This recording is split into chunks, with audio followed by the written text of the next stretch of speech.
I had some quite chaotic events about 10 years ago that happened, and I started to use alcohol to escape from them, which took me into a very bad, horrible, chaotic place. I left prison, then started tinkering about or dabbling in drugs.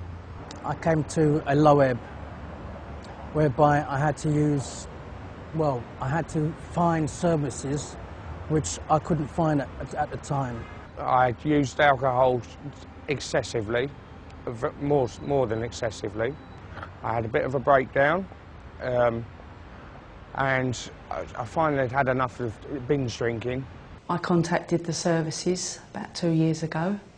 I went into recovery, and I've now been clean a year.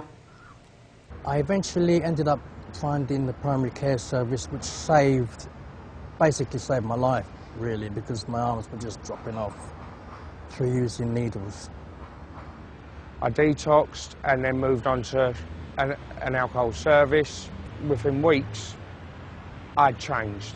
I knew I'd changed.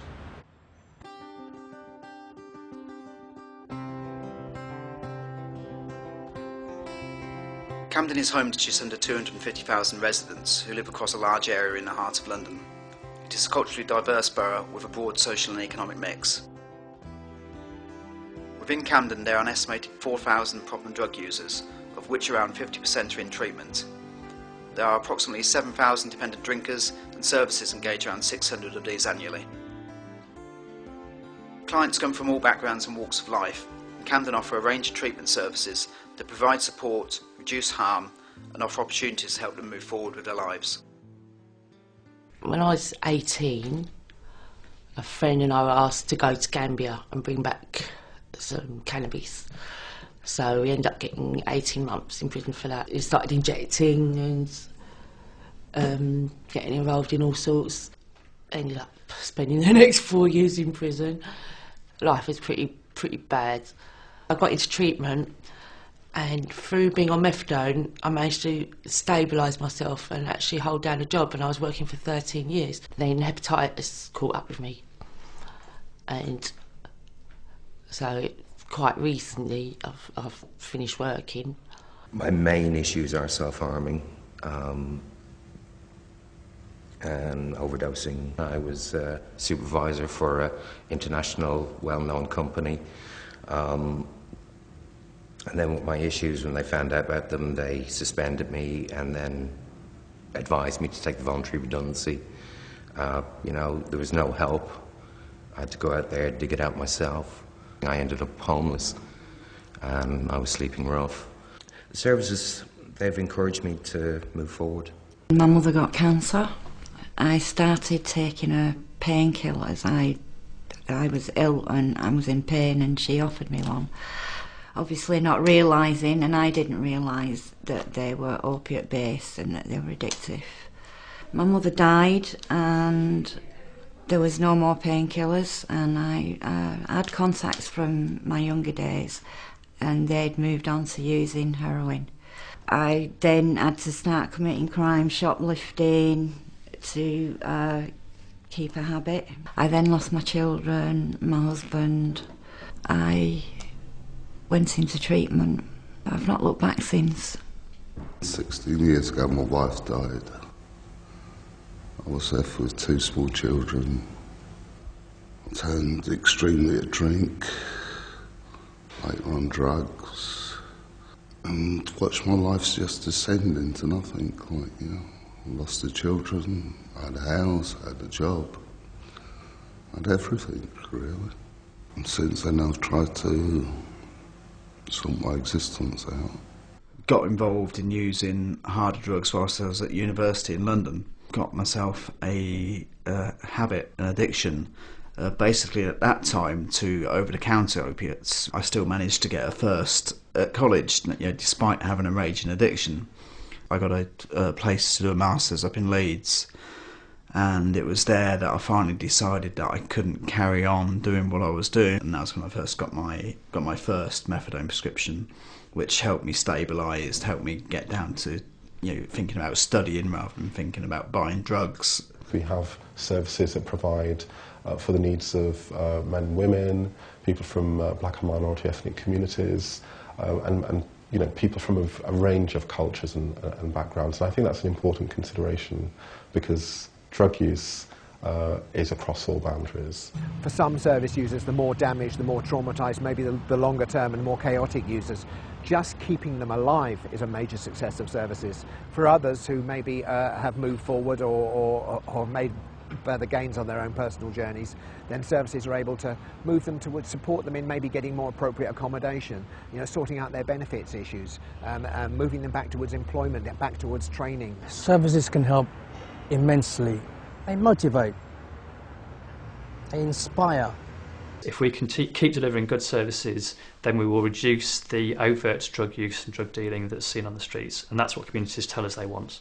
The community are our stakeholders, so we ensure that they know what services are in their borough, in their locality. If they've got any problems, they can always come to us and say, you know, we've noticed, you know, there's paraphernalia around or something like that, and then we can quickly respond.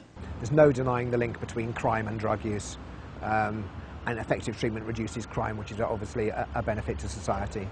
User involvement is really important. To us, it means people who either currently use our services or have recently used our service to give us their views based on their experience on how things are going, what needs to change. User involvement is getting service users to become involved in the decision-making process around the planning of treatment, the design of treatment services, and the delivery of that treatment. Yeah, we are all expert patients, you know. You might not think of it, but you know, we've all got years of experience of the treatment systems. It's very easy for professionals to think they know what service users need.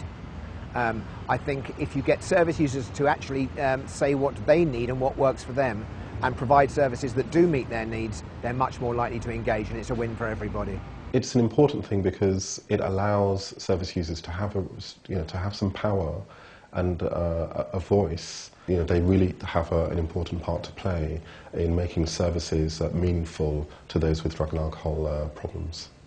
Camden Frontline is a service user group, a group of drug and alcohol service users who have involvement at various levels. We have people who sit on strategic meetings, people who drop in and out to the open forums. We now have a regular group of 30+ service users that are really having a major impact and actually asking us some difficult questions. Camden Frontline is really getting involved in and shaping the perceptions that a range of other stakeholders, including the community, may have about drug and alcohol service users. One GP wouldn't give me anything at all, Stopiclone, sleeping tablet. The other GP would give it to me whether I liked it or not, you see. So I ended up going to the one that was giving it to me. So I think all GPs need to know that these things need to be controlled in some way. Another major change has been to get a decent amount of methadone took a lot of hard work. Now they'll almost put a funnel in your mouth.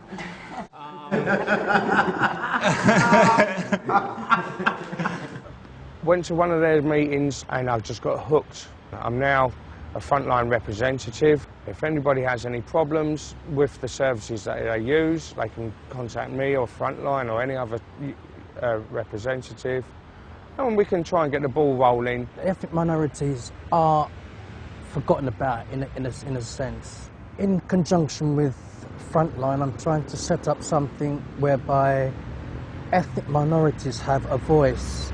It's a very, very sore issue in the ethnic community because, you know, no black people's families like to know that their children are addicted to any kind of narcotics. I kind of like came on board and tried to help them bridge that gap where ethnic and BME people can come to find the services that they need and use the services in confidence without having to, you know, be exposed. Camden Frontline's fantastic.